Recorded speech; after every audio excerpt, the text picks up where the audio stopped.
Welcome to the Deeper Podcast. My name is Mo, executive pastor at Conduit Church, along with our lead pastor, Darren Tyler.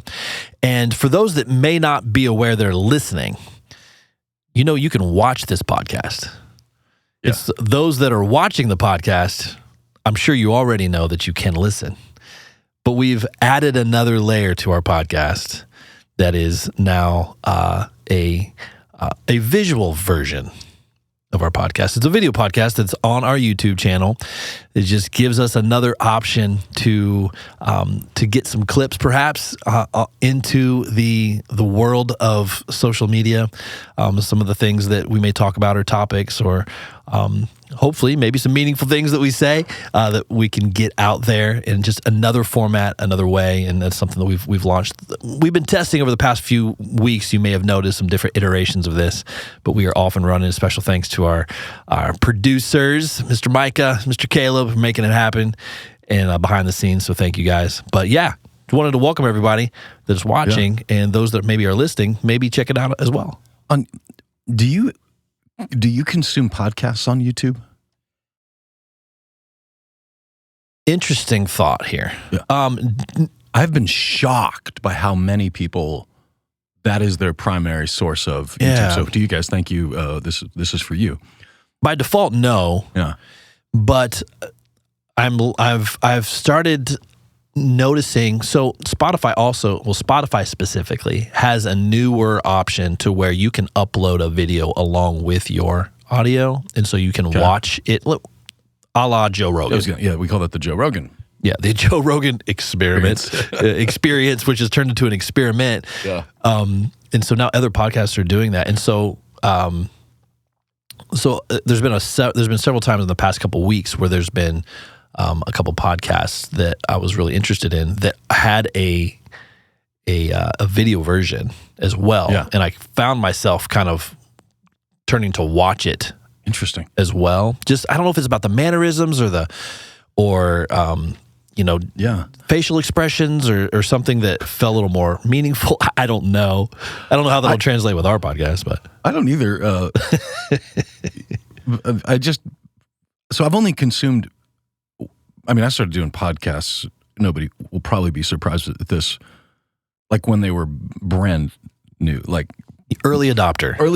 But it was because Radio Lab, which was an NPR, This American Life, before they went full woke. But it was a NPR thing, and they were on podcasts right when I got I think I was still on a BlackBerry actually. But anyway, but the thing about YouTube that throws me off is you can't listen at like double speed. I listened everything at 2.0, except Jordan Peterson and Chuck Missler, who they talk in 2.0, so that you're actually at 4.0. You have to, but slow it down. But yeah, whether it's audiobooks, I'm at 2.0. What do you listen at? No, I'm listening just a regular speed. 1.0? Absolutely. I don't know anything other than that. Just you don't get bored? No. Interesting. Anything faster than that, it feels I get jittery. Like I feel like I have to match the speed. Like, you know what I'm saying? Like with whatever I'm doing, or I just feel like I'm just like spun up with it. You know. Well, I know, like in the house, if I'm like doing dishes or whatever and listening to a podcast while I'm doing that, like I'll do it in my AirPods because it actually stresses my wife out to hear somebody talking at 2.0 speed. Yeah. It would stress me out. She's, but I was like, but it was weird. We had a weird, good marriage moment, which like, babe, this is literally what it feels like in my head at any given moment. Just 2.0 speed. Just. Well, here's the thing, and I've mentioned this before, perhaps you've forgotten, but you can speed YouTube up now. There's an option. Yeah, you can speed it all the way up to 2.0, and you can slow it down all the way to quarter speed if you'd like. Is that only through the app on the phone? Oh, I'm doesn't matter on the app or on the desktop. It's under your settings. But then you have each video. Yeah, see, even then though, that is a huge win. But I guess I consume most content like this while I'm doing something else. Yeah, I'd agree with that. And I think most people listening right now are probably doing something else. Yeah, they're driving, doing dishes, mowing lawn, jogging. Yeah. In fact, that's how I've with the rucksack thing for the last few months when I've been out there. I don't think I made this word up, but I call it bundling, where there's something like a book I really want to listen to. I will not let myself listen to it unless I've got the rucksack and I'm walking. It's like a carrot to get me out there. I know it's weird. Yeah, that's. But that goes all the way back, man. I used to listen to like talk radio before, like even before Limbaugh, like on AM, like when I was exercising.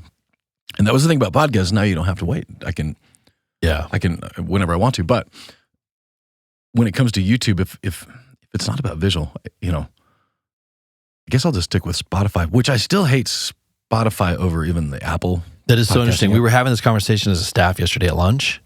You would be in the minority. I know. But do you ever have the thing where you're like forward winding through it and then it just starts to a new show or it glitches? No. It glitches all the time on me. I don't know. Maybe you need to regularly upgrade your software or something. It's been doing it for years. I just think that I probably skip through stuff more than other people do. It's probably because it's set to 2.0 speed and it's just getting jacked up. It could be that. I just know that it doesn't do that on the Apple one. And so you got to use what works. That's what's working. It's November 1st, by the way. Just want to call everyone's attention to that. We're 10 months through a 12-month year. Yeah, I guess we need to get our New Year's resolutions for 2023 on paper so we can get them done. Like Thanksgiving is 3 weeks away. Our staff Christmas party is 5 weeks away. Christmas itself is 7 weeks from now. For those that are paying attention, you're on the clock. You got 7 weeks. 2024 is 9 weeks from today. We are in a new year, approaching fast. And so as we kind of look at this, we look where we are on the calendar right now, and I'm curious. I think many people are curious. Like, what does this world look like 3 months from now when we're sitting in January, worldwide, globally? Yeah, it's a lot happening. There's been a lot happening for a long time, but it's elevated. Yeah, things seem to be crescendoing, at least from my perception, in Middle East, Asia, back home in our own political cycle. Not to mention next year's an election year. Yeah. Oh, boy.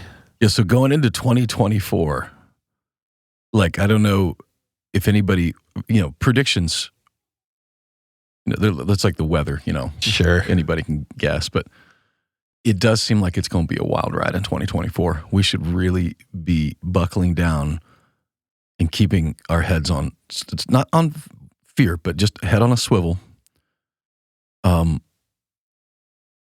Just for what's coming. Like, just when you look at just the Middle East alone, that conflict's been around for thousands of years. But just like a zit, eventually, just because you've had it for a while doesn't mean that, something's going to have to happen with it. I guess zit's not even the right word, because a zit eventually will go away. This is more like, a cancerous tumor that it might have been in remission, but it was still there. Yeah.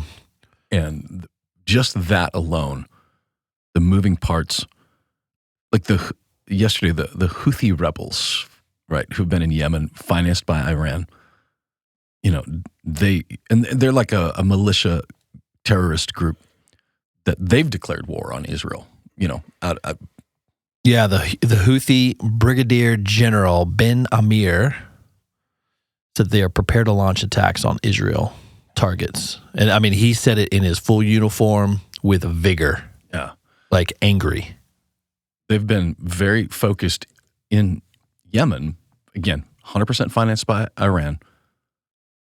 So you could see, if you're Iran's sock puppet, that's an excellent. But at the end of the day, most of what the Houthi rebels have against the Yemeni, the Yemeni government,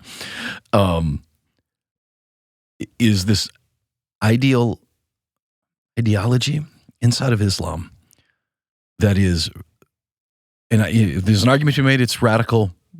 Most people would, say that that it's the extreme Islam, as we talked about with Fuad last week. It's technically just actually really, really good Islam. But point being, whether it's Hamas, Hezbollah, the Houthis,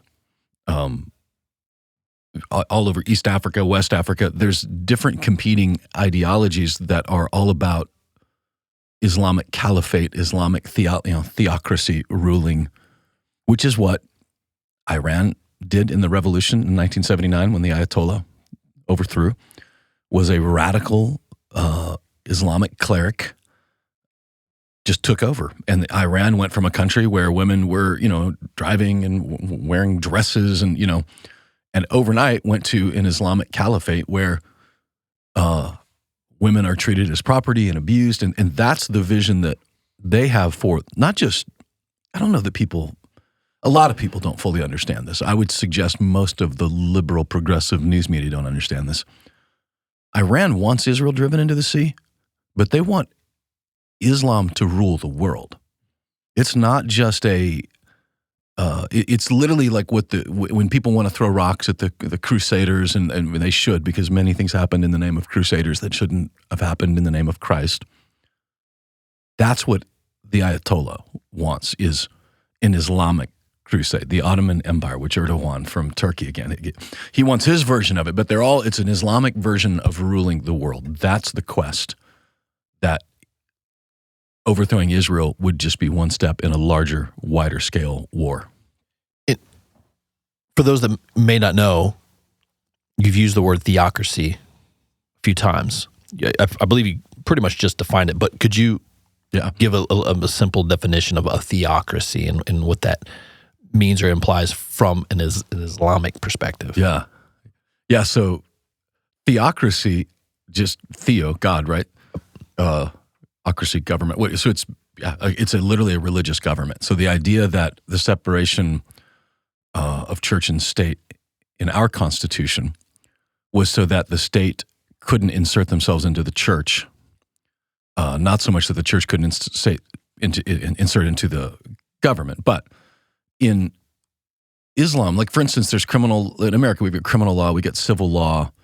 There's certain things you could do that might be legal, but they technically cause somebody damage and go to, there's different levels of that. But in a court system like in Iran, it's all criminal and it's all ruled by Islamic principles. They're ruling. And so when you see, women being beaten because they weren't wearing their hijab properly, or men imprisoned for speaking up wrong, they're literally following the laws of the Quran to do that. And what they want is that to be a worldwide situation. It's one of the things that, like in our government, our founding fathers, they came out of a British version of a theocracy where the crown and the church were inseparable. And they saw that enough to say that that's a dangerous dead end for freedom for them as Christians. And so coming here to America, they're like, we don't want the government. That's why we didn't. When you come back to our world, there is a separation with it. And if you remember when the PPP loans were, is it 4Ps or 3Ps? 3. It's not 2. Right? It's not a PP, but the PPP loan, which was the government, when they were printing money, we had an opportunity to take that here as a church. And the elder meeting, I confess that I was pretty scared in April and May of 2020. I didn't want to lay people off. I didn't want people to lose their jobs. I felt responsible.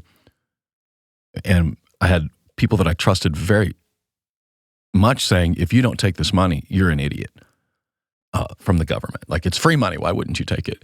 So, we come into this elder meeting, and I remember you guys, Mark and you, like, no.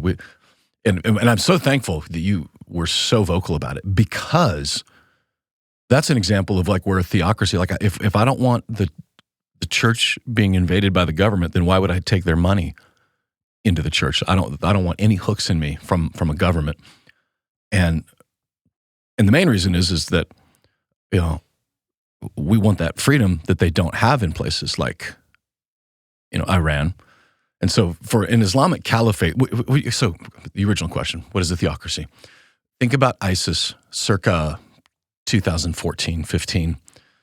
They were invading Iraq, Syria, parts of Lebanon, and they wanted to set up, in fact, we call it ISIS, but what they call it is ISIL, which is for the Levant, which is a word that basically describes a territory that they wanted to control with Islamic law. And so when you see the grotesque stuff that we saw on the news of what happened in Afghanistan, another version of a caliphate, a theocracy, Islamic law, that you take it back to Hamas. That's what they've been doing in Gaza. People have made a lot of stink about what Israel has done to Gaza and have been silent on what Hamas has been doing in Gaza as far as oppressing people.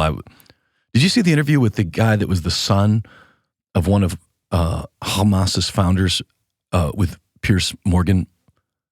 I saw a clip, but I didn't get a chance to listen to it.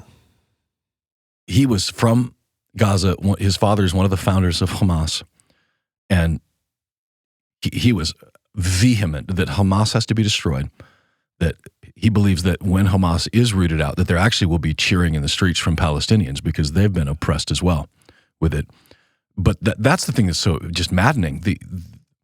They want to turn this into a theocracy for the entire Middle East, the entire world. So when you see Queers for Palestine, the amount of ignorance that displays is borderline ought to be studied at universities, like with people with lab coats going, oh, do that again. That's really interesting. How could you be so stupid with that? Anyway, I'm sorry, I'm babbling about Hamas. Well, a couple of things that have happened over this past week. Right now, there are roughly, like the estimates are 12,000 personnel amongst U.S. Navy and Marine Corps across 10 different ships are en route or have reached the Mediterranean. Yeah. That's a large amount. It's a big deal. And I believe I read it's the first time that we've had that many in the Mediterranean. Gosh, I think since the Gulf War, which we're coming up on 30 years. 30 years. 35 years. Yeah, I wouldn't doubt that for a second. The footprint that our military is displaying, and quite frankly probably needs to display, is to send a message to Hamas, to send a message to Hezbollah, to Iran, that we're here. Like, do not go after our people and our interests. Because the one thing that our current president does not have going for him is none of them are afraid of him. The Ayatollah is not scared of him at all. Which is, I would think, what prompted October 7th to begin with. Oh, 100%. I think it was 2018, maybe 19, when the Iranian version of Colin Powell was sitting on a tarmac in his plane in Iraq, and under the direction of President Trump, they sent a drone and literally vaporized him. Gone. Yeah. And at that point, the liberal hand-wringing was, oh my gosh, he's starting World War III. He's going to... And what they didn't appreciate was that whether you're the Ayatollah or Kim Jong-un or whatever, for the first time, they've got somebody in the Oval Office that they think may just be crazy, and crazy enough that they don't want to poke the dragon too much. When you rule by fear, the only thing that will rule you back is more fear. And people say whatever they want about it. I mean, I remember thinking, well, that was a bold move, like to take out Colin Powell, from Iran. But it put in motion basically a message to the world that whether he's crazy or whether, crazy like a fox, nobody knew, but watch out because he will punch back.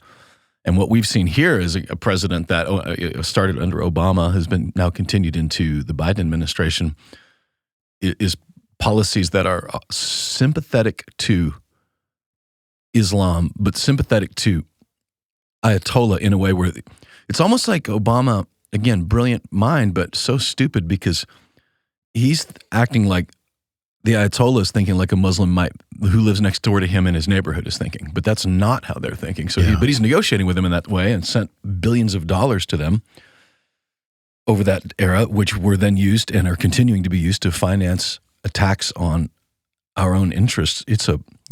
the stupidity of it is Well, to further the stupidity, the gentleman that Obama put in charge to broker that deal is now, as of today, is now the U.S. ambassador to Israel.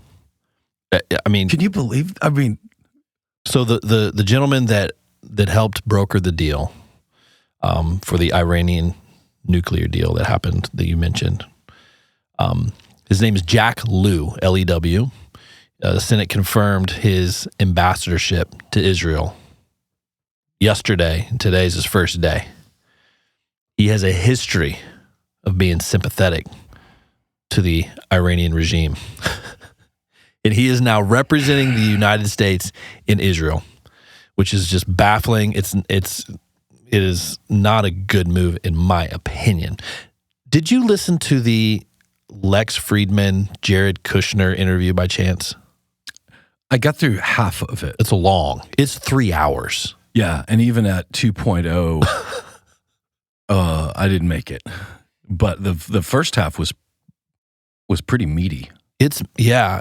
Say what you want again about the Trump administration, about Kushner, but there's a lot of people on the left side that are actually looking back at what they did to provide peace and stability to the region in hindsight and giving them credit for what they've done.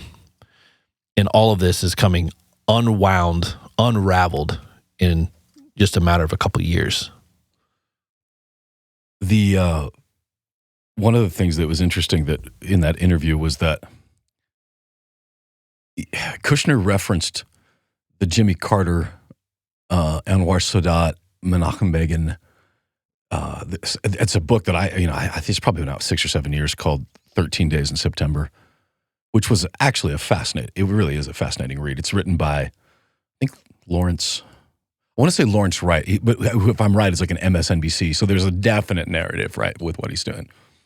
But one of the things that Kushner referenced in that was the way that they got Sadat, who was president of Egypt, and Menachem Begin, who was, I think, prime minister of Israel, in the same room, was actually by a mistake. Like someone misunderstood, and they got there. They thought we're coming here to make peace, and everybody's like, "Wait, what are we doing here?" What, But what my point being, though, was that book, and I'd have to go back and reread it again. But if I remember right, that whole book was based on this is what we're going to do to get peace. And when you look at it, they were literally ignoring the big issues just to get something on a piece of paper, which is another way of saying they literally just kicked the can down the road. They never dealt with the issues of West Bank, of Gaza. At the end of the 13 days in September, the agreement they had on the table was at best sparse and non-committal. And Kushner was using that, though, as like an example of what they were trying to do in the Middle East. And I'm listening to that going, man, I don't know that I'd be bragging about that. Because, by the way, he also referenced the China-Taiwan treaty back in 70, something like that. Again, not a great example because you just kick the can down the road. If you don't deal with the actual issue, back to the cancer, it's going to come back up again. And so here it is. I think we referenced that during the interview with Fuad, but everybody, so it's Jimmy Carter, Ronald Reagan, Bill Clinton, George Bush again, Obama. They've all banged their shins against peace in the Middle East because the issue that is non-negotiable for both sides is the existence of Israel. And it's like, how do you negotiate if the ideology is that you don't exist at all? Every land for peace deal that Israel offered land, and we're going to get peace, including Gaza, has blown up quite literally in their face since 1948. And the question, when you talk about 2024, is what is Netanyahu's plan in Gaza? And how is the world going to respond when every day there's video coming out of the carnage of bombs dropping, and the lack of ability of holding two thoughts in your head at the same time, which is true. There's a tremendous suffering in Gaza right now, and who is responsible? Israel or Hamas, because if they don't root out Hamas, the Israeli suffering, this is an exact quote from that guy who was the Hamas founder's son. If we don't deal with it now, Hamas, it's only going to be more violent. Like at some point, you have to do the surgery. You have to take out the tumor, which is what appears to be what Netanyahu's doing right now. Yeah, I mean, the toothpaste is out of the tube. I mean, this operation is full go. I'm just nerdy enough to watch and read all kinds of military operations and specs and details throughout the week. And what I've learned over this past few days is basically the surgery that they're doing is cutting the Gaza Strip in half from the north and the south. And there is a current insurgents that essentially, almost literally, they've walled off the Gaza Strip in half. So right now they've cut through the middle and they are working their way from top down to that middle to overtake. So is the plan to do it in phases then? Like, so we're going to cut it in half, take care of the top, and then move to the second half? That's the way it appears. Yeah. And it's very strategic, very surgical. It's to stick to the analogy, because that's the words they're using too. I mean, this is a very surgical, slow-moving operation. And it looks like they're cutting it in half, taking over the north side, and then whatever major ground offensive that there is will be towards the south, towards Egypt. And, again, I read another article this morning how Egypt is pretty perturbed about how many people are fleeing or trying to flee, obviously, south. If you haven't looked at a map recently, Egypt is due south of Gaza and Israel, and people are trying to flee, and they're just getting overrun. And quite frankly, are they letting in refugees? Because Egypt historically has been not remotely sympathetic. That's what I'm saying. Like, quite frankly, they're not happy about it, and they're only letting in, what I read this morning is how they are letting in like ambulances and people that are injured or hurt and need medical treatment. But even that they're not happy about. So they're being very strategic about everything. They also announced this morning, Jordan, the country of Jordan, has recalled its ambassador to Israel, called him back out of there. That's probably happened multiple times. Yeah. But I mean, it's a pretty short drive, honestly. It's like you need to come home. It's like about an hour and a half from Tel Aviv. You could do that in the weekend. There's all kinds of moving parts. As much as this news about Jack Lew, this new ambassador to Israel, is concerning, man, I'd love your insight and opinion on, and maybe what you know or don't know about our new Speaker of the House, Mike Johnson. This guy, to me, I've never heard of the guy before. Came out of nowhere. Yeah, right. It essentially came out of nowhere. He is a devout Christian. Yeah. Any interview you've seen of him over the past week, I mean, he does not shy away from his faith at all. Yeah. And one of the interviews, and I forget which media company it was or what mainstream media news network it was, asked him, tell us about your worldview. And basically, he said, pick up a Bible and read through the Bible and you'll know what my worldview is. I have a biblical worldview. And he listed off immediately 7 different things that will inform him on how he makes decisions that were biblical. It's very interesting. I was caught flat-footed because, to be honest, it's been so exhausting in Congress lately that I can't keep up. Yeah. But when you start to see MSNBC, CNN writing hit pieces about somebody, generally speaking, the rule of thumb I have is then there must be something really good going on with this guy. Yeah. And when they call him radical, extreme, whatever those words, I'm like, oh, you're talking about me. You might believe that the Bible is God's word, that you were considered extreme. And we've been saying that for decade, right? Like that if, back in the day, Katie Couric, if she thinks that you're crazy, someone's crazy, it's probably because they're a Christian, because they look at us, and I say they, progressive legacy media personality for the most part, they look at people like us with a sense of kind of like a combination of pity and disgust because of their anti-Christian bias. So all I've seen was hit pieces by legacy media outlets, which made me think, this guy's probably somebody we'd really like. And then when you start to read or listen to his stuff, the guy that's literally third from the president. Now, keeping in mind who was third from the president before, right? And now, like, you know, it's pretty encouraging. I mean, you talk about a swing, like a pendulum swing from the third of the House seat, which was Nancy Pelosi, right? Yeah. All the things that we would not agree with, to the other side, which is all the things we probably would agree with.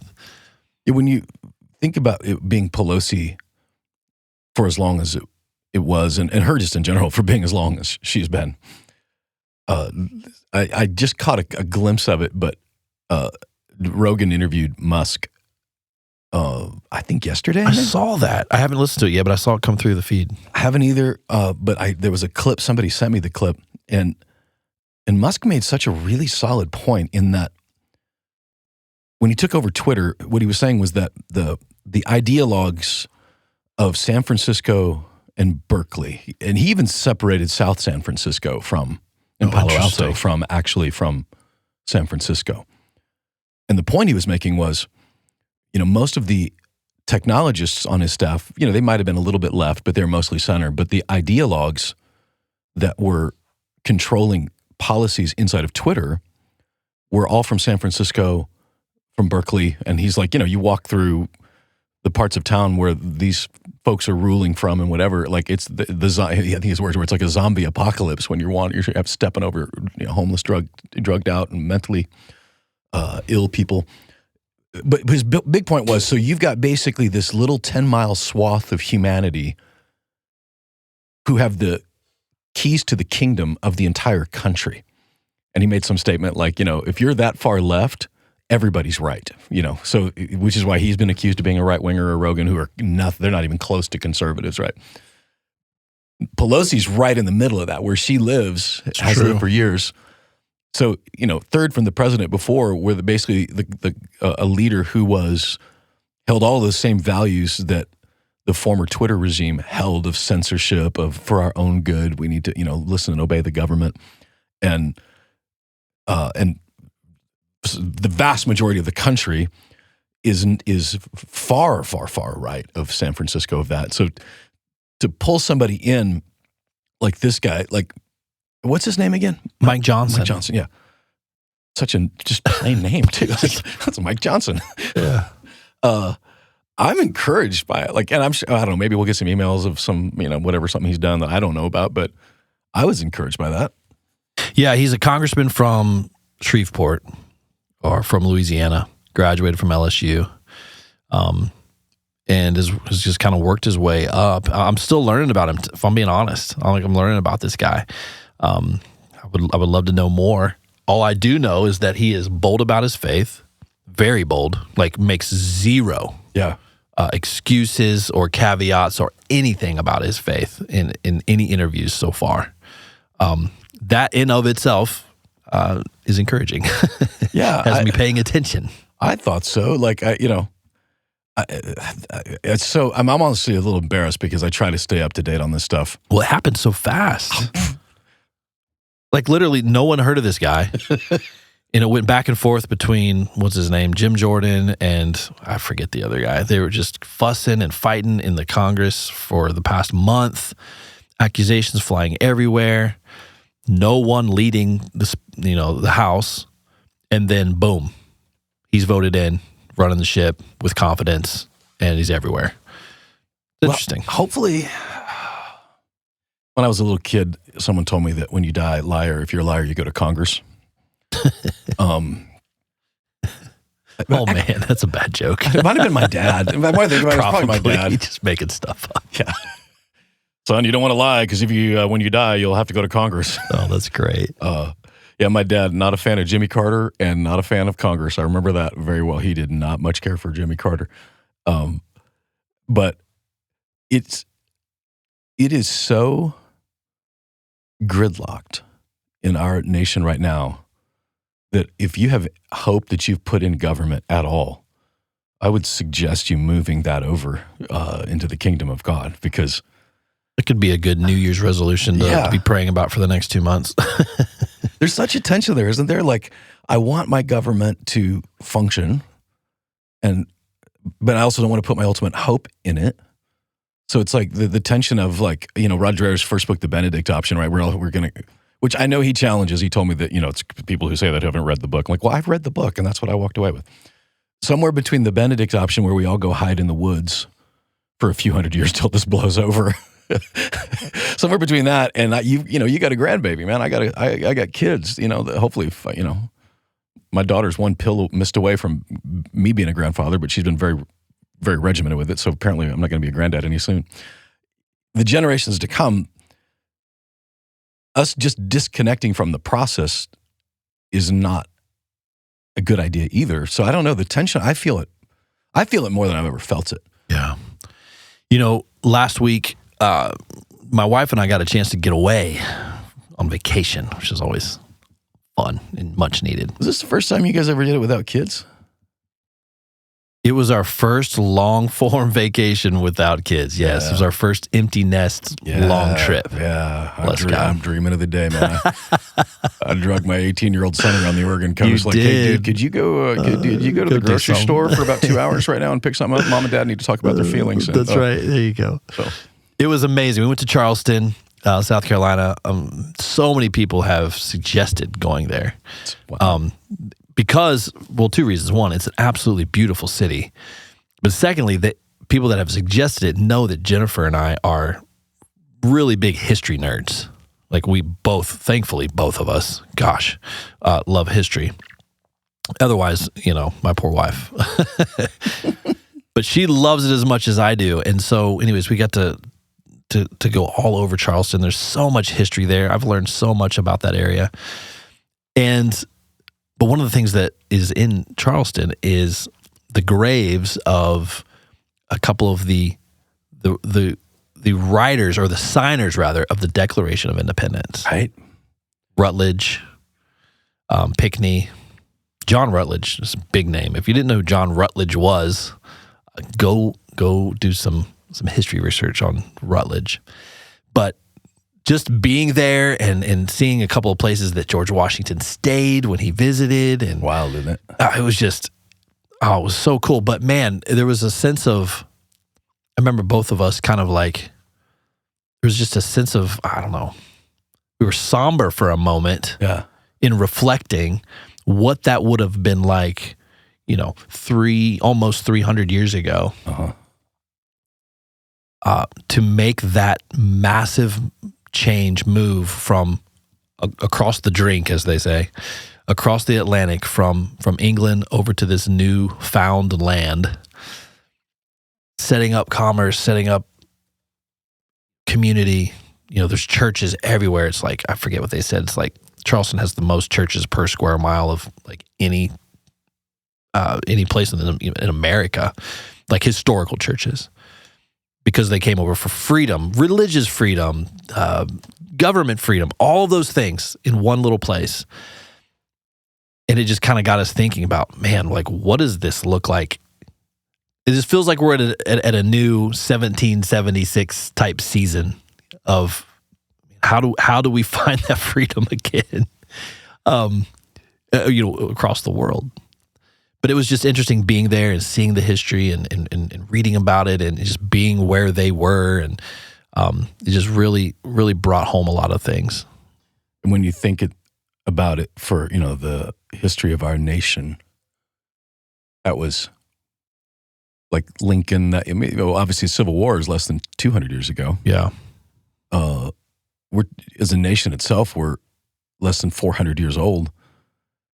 When you're in a place like the Middle East, like when the archaeologists in Israel, I asked about something and our guide said, "Oh, that's only 400 years old. We don't we don't have." But you're like in a civilization that's like 4,000 years old, 400 years old. That's just something you buy at an antique shop. Like that's right. Not history to them. Not even that long ago. But the history of humanity in general, when Lincoln was talking about,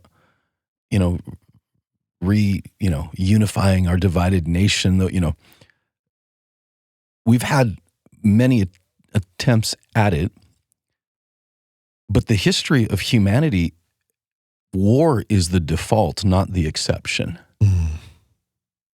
Thousands of years of humanity. And I think the sooner we disabuse ourselves of the notion that Romans 1 is not accurate, that humans left to our own devices without God, without Christ, will tumble into to violence. And that's true of government. It's true of individual, because individuals are who rule governments. And what I, of course, don't know is how this present situation, because I think it was Lincoln that he referred to this experiment. No, it wasn't him. The experiment of what we're doing here. Like, this has never been tried before in human history, a republic. And should it survive, this experiment? Right now, let's say 400, for round numbers, it's 400 years, it's more like 3 or something, but into this grand experiment. I don't know what it will look like in the future, but if history is our teacher, it's going to look different. And only by God's grace, and I guess that's the thing that I know I've taken for granted, is just how much of God's grace has been on our country to give us the government, at least we've had with it. Because again, thousands of years of human history, this is the exception and not the rule. And if you put the biblical prophetic lens on it, there's no mention of the United States in biblical prophecy. I've heard a couple, I think Perry Stone, maybe not Perry Stone. I've heard a couple guys, and you have to really stretch it. Like, it's like a Stretch Armstrong of Scripture. Maybe that's America. But the only question you should ask yourself is, if every other nation, it seems like on earth, that was mentioned is still there, still exists, and still working, towards, everybody from Libya to Turkey, those are all nations mentioned in Scripture and prophetic. Why is the United States not? Now, is it because we were defeated, because we're nuked, because who knows? Because we're bankrupt? That's very plausible. I mean, we're $30 trillion in, the monthly payment on that's a little high. But for whatever reason, we're not there. And it could very well be that whatever government we see in these next few decades, or next few years, is why. I still do hold to a premillennial view. I've gone through every different version. I still believe that Jesus is returning to catch away his bride. And that is very possible that's why America is not mentioned in it, because of the amount of what that would do to our nation if that many Christians were to disappear off the face of the earth. That's possible. Truth is, we just don't know. What we can know is that for whatever reason, for this brief moment in history, God smiled on a country called America. And we have enjoyed the blessings of that smile. And I hope for our grandkids that we get to enjoy it for a long time to come. And if not, Jesus is still on the throne. And if not, our kids are still going to be, in a weird way, our kids might be actually better, because, the wealth and the entitlement that our nation has produced certainly has it's done bad things to our kids. The joke through COVID, and then through all the woke smoke stuff and everything of the past 4 years, my little joke has been, I'm pre, but every day that passes, I'm closer to mid. Are we there? Yeah. Are we there? Yeah, because it feels like it's getting closer. When we did go to Charleston, we got a chance to visit a couple of film sites of my favorite movie in the world, The Patriot. I love that movie. I need to watch it for again. So many reasons. I love that movie. But they filmed it in the Charleston area, in a couple of places downtown Charleston. So I got to visit some movie sites, which I was just nerding out. It was awesome. I should make it a point to watch that again. I haven't. I watched it when it very first came out, and that was the last time. Well, that was 20 years ago, so you're due. And I would encourage anyone who hasn't watched it in a while to pick it up. It's a fantastic film. Wow. There's so many great one-liners in there, and it's just called The Patriot, so it's just a great reminder of what they went through to to create a new nation. It's really cool. What did you get a chance to read Netanyahu's op-ed piece in the Wall Street Journal? I read a lot of it. I didn't get through all of it. I got interrupted. I don't know why I somehow connected that dot, because what I feel like our nation has needed is a very strong, forceful leader. Yeah, I was going to say what I did read, he was very firm in his response. Yeah, unapologetic, and there's an argument.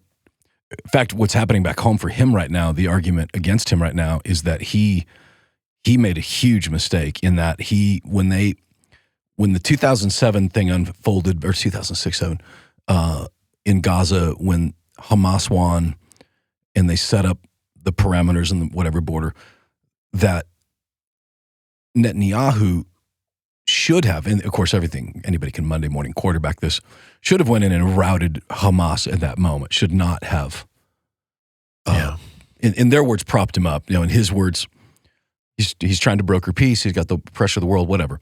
But this piece in the Journal, if anybody wonders what the goal of Israel is right now, it's to destroy Hamas. Like there's no ceasefire. There is only destruction. It would be like calling a ceasefire with the Taliban. Well, I guess technically we didn't see how that worked out.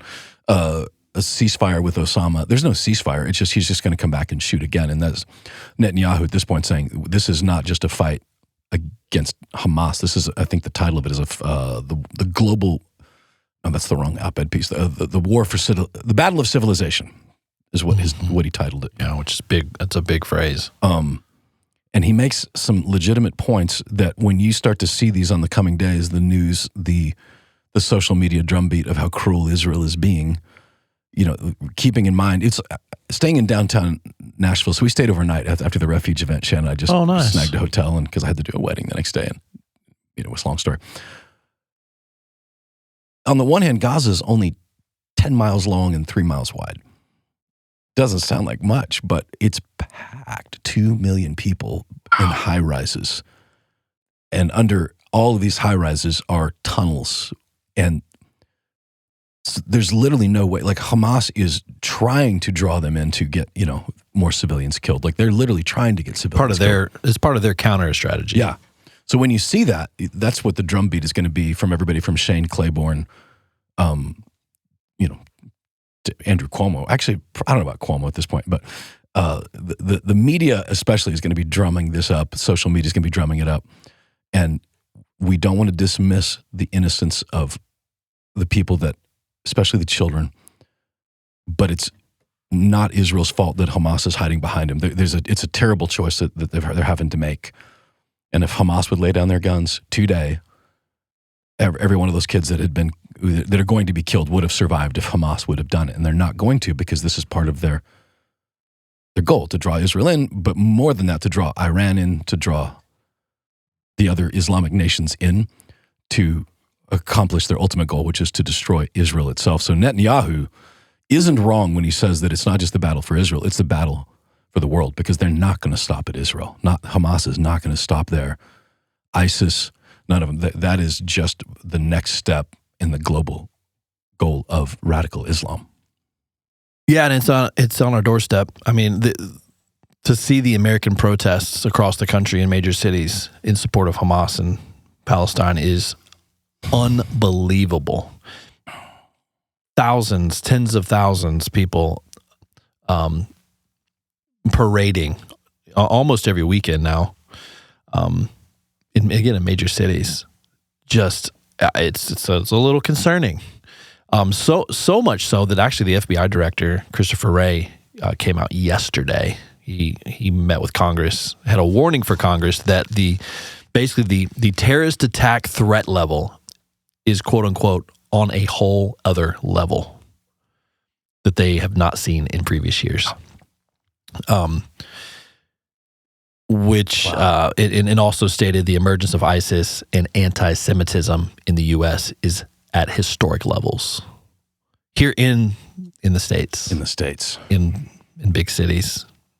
It's demonic, man. I mean, I've said this. I've lost track of how many times I've said it. when you see a paradox, that's where God thrives. Did he choose me? Did I choose him? Yes. That's a paradox. It's because God is so huge and so massive and so infinite. But when you see madness, that's always Satan. People cheering for a terrorist group that is beheading children, that's madness. People cheering, the Queers for Palestine movement, right? I can't remember. I might have been Barry Wise saying, "Hey, I actually would love, just as an experiment, for you to go to Palestine with this protest and report back how that goes for you." But the madness is that Islam in general condemns homosexuality as a crime, not just a sin.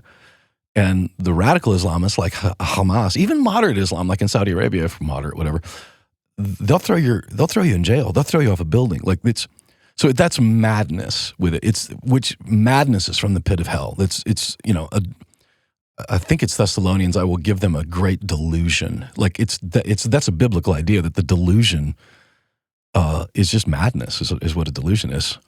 And watching these college campuses erupt with it, watching what's happening in the UK, all over Europe.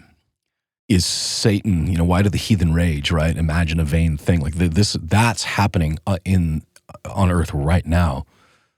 And the question, maybe it's not for everybody, but I'd say the question I have is this the beginning of the fulfillment of Ezekiel 38? Mm-hmm. I will, Gog and Magog, and it's Iran, and most commentators, Gog and Magog, would say that it's like Iran and Russia, her ally, and there's reasons for that.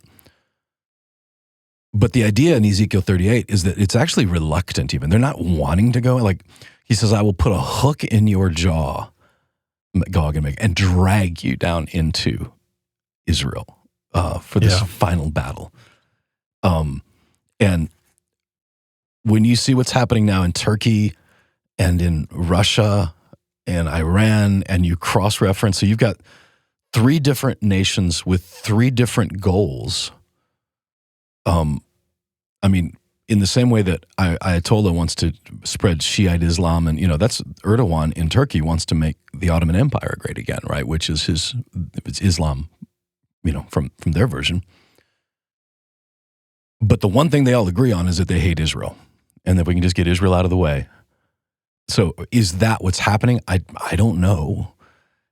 It sure seems like it. For the first time in my lifetime, 3 nations working in, not necessarily in concert yet, but keep your eye on Turkey, something Chuck Missler's been, was saying for 20 years before this. Keep your eye on Turkey, and then keep your eye on Russia at this point. They're a little preoccupied in Ukraine, but their relationship with Iran, with Syria, their presence there is very important to them. Not just for the oil, but not just for that. And also keeping an eye on China. Did you see this week where China has removed Israel from its online maps? The name Israel. Like if you click, it's you can't find Israel on the map anymore. They removed it.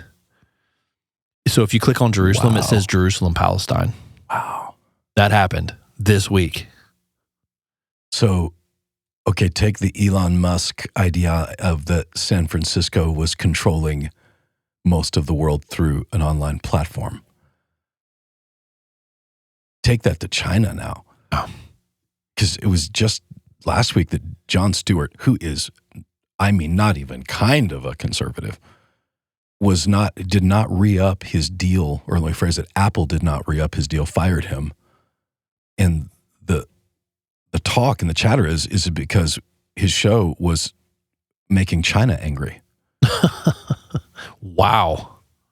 Interesting. Which is, that's what, remember when John Cena apologizes? Oh, yeah. And first thing you're like, wait, he speaks Chinese? Mandarin, yeah. What the heck? But their nation financially was so important to the WWE, to the film industry, whatever, that he has to, and his great crime was he referred to Taiwan as a country, and he had to literally make a public mea culpa because the power they have over Apple, the power they have over Android phones, like all the technology, they've got power over all of that. So they're controlling a narrative.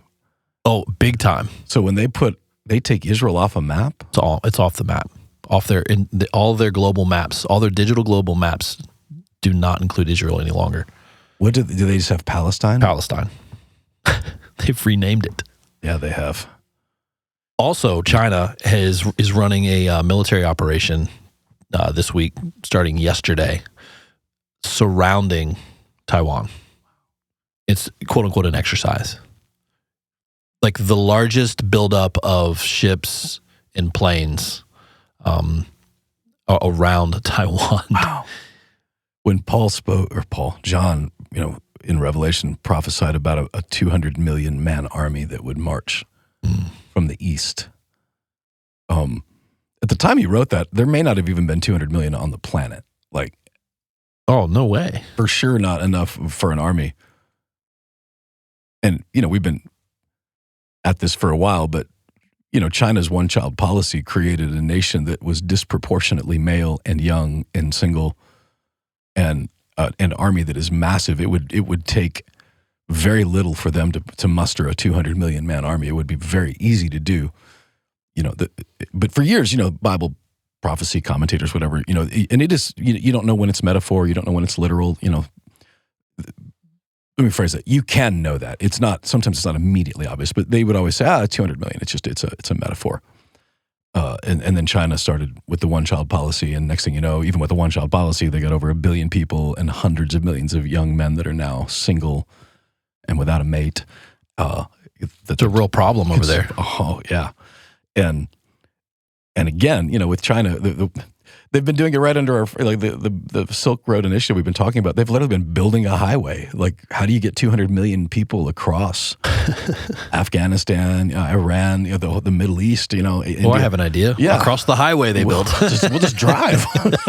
Like, they literally built the highway for it. Wow. And economically invading East Africa, many of the countries that are mentioned in Bible prophecy as far as the African side have all got massive Chinese presence in it right now, as far as for the minerals, for electric cars and batteries and all those things that they're invading without firing a shot.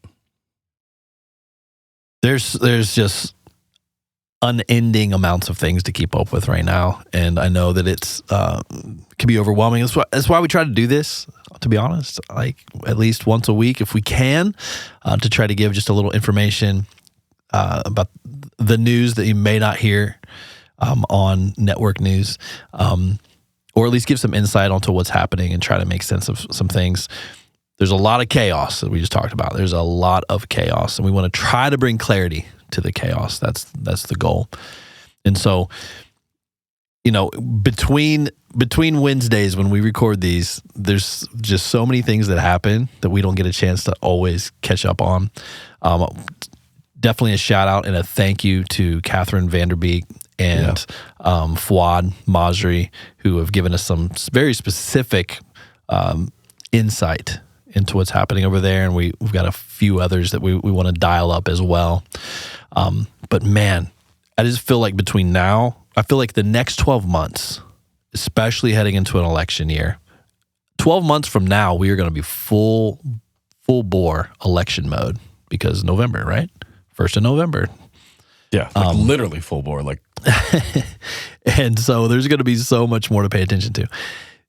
The fact of the matter is, and we always try to remind all of us, is be prepared, not scared, right? And so part of that preparation is to listen and learn some things, like we all are, but to be grounded in Scripture, grounded in our faith, to make sure that we're spending as much, preferably more time in the Word than on socials, than on mainstream media, watching Fox News or CNN or whatever it is you choose to watch.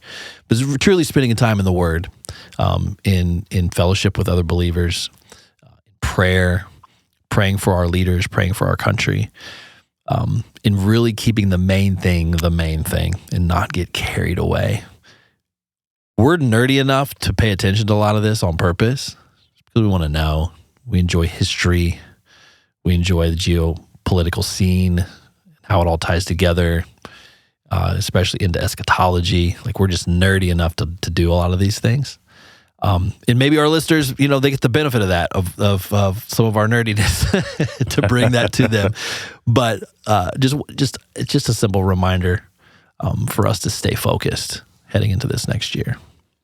Yeah, I mean, in the biblical language for keeping your head on a swivel, right, is Luke 21:28, which I quoted a couple weeks ago. It's worth repeating, which is when you see these things begin to happen, look up, lift up your heads, because your redemption draws near. So when we say keep your head on a swivel, when we say keep your eyes open, what we're really saying to look for is Christ, for the return of Christ, for his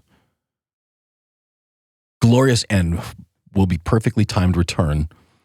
And is it going to be this year? I don't know. It'd be great if it is, but our only job is we don't need to know when. We just need to keep our eyes open. And thing about eyes open is that you see the world and you can move clearly and confidently because you're watching. You're not hiding and pretending. Thank you guys for listening. Thank you for watching. We are so glad to be able to do this each week, and just so grateful that you let us know that you're watching. So if you got any questions, if you have maybe some insight to some of these topics as well, maybe you have a prayer request, reach out to us, info@conduitchurch.com. Check out our website, conduitchurch.com. And then, we have so much happening on the mission field as well. So many different opportunities and some things that are happening behind the scenes that we're going to be talking about here soon. As also conduitmission.org. Would love for you to familiarize yourself with all the different things that we have in the mix. And we're excited to be here each and every week. And we'll see you again next week.